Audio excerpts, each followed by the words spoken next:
اب ہم 10ویں باب میں پڑھیں گے۔ پھر میں نے ایک اور زوراور فرشتہ کو بادل اوڑے ہوئے آسمان سے اترتے دیکھا۔ اس کے سر پر دھنک تھی اور اس کا چہرہ آفتاب کی مانند تھا اور اس کے پاؤں آگ کے ستونوں کی مانند، اور اس کے ہاتھ میں ایک چھوٹی سی کھلی ہوئی کتاب تھی۔ اس نے اپنا دہنا پاؤں تو سمندر پر رکھا اور بایاں خشکی پر، اور ایسی بڑی آواز سے چلایا جیسے ببر دھاڑتا ہے،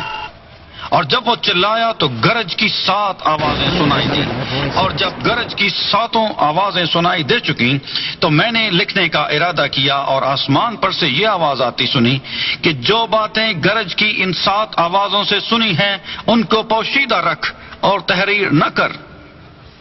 اور جس فرشتہ کو میں نے سمندر اور خشکی پر کھڑے دیکھا تھا اس نے اپنا دہنا ہاتھ آسمان کی طرف اٹھایا، اور جو عبدالآباد زندہ رہے گا، اور جس نے آسمان اور اس کے اندر کی چیزیں اور زمین اور اس کے اوپر کی چیزیں اور سمندر اور اس کے اندر کی چیزیں پیدا کی ہیں، اس کی قسم کھا کر کہا کہ اب اور دیر نہ ہوگی،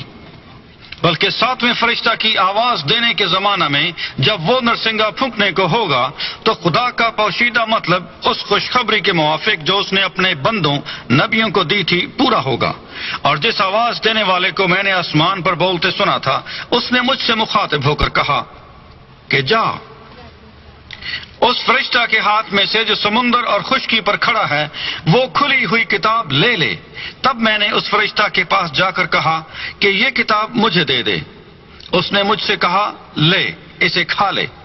یہ تیرا پیٹ تو کڑوا کر دے گی مگر تیرے منہ میں شہد کی طرح میٹھی لگے گی۔ بس